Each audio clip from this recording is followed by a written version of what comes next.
Okay, the last pattern that I'll cover is Rosetta Stoned. All of these patterns, like I said, repeat, and Rosetta Stoned is the best example of that.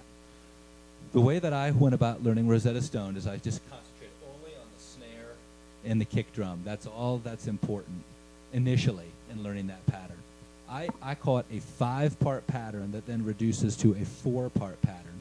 And what I mean by that, they're not measures because I don't even know what time the song is in, but there's 5 sections of kick drum to a snare hit. And so if you say, that's one section. So there's 5 of those sections. Each one of those sections, the pattern on the kick drum varies slightly relative to where it hits, where the snare hits. So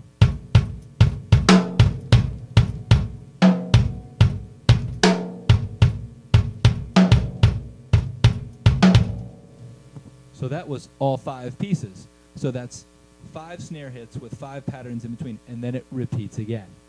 Okay, ultimately, at the end of the guitar solo, there's a cymbal hit, and then it reduces only to a 4-part pattern. He cuts out the final 5th section. He doesn't cut out a middle one, he cuts out the 5th one of the 5. So again, what I try to do, what I took the time to do was figure out where is the kick drum hitting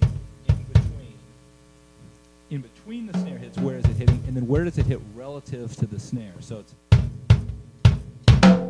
it's like that's an easy one.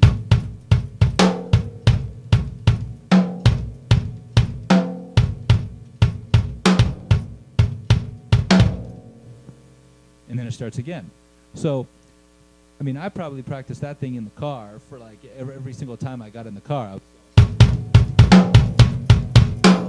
So, and what I try to do, again, with that pattern is just completely make that pattern second nature.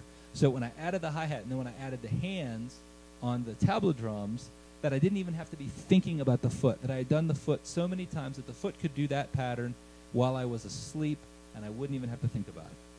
Okay, so I'll play the pattern then with the hi-hat, and you can, I don't know how to tell you to add the hi-hat. You just have to add the hi-hat and mess it all up and get frustrated, but eventually, if you play it really slow,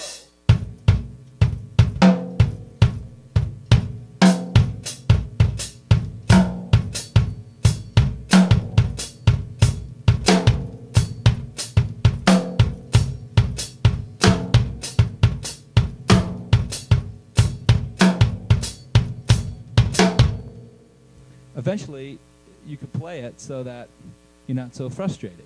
So in the end, you end up with the final pattern.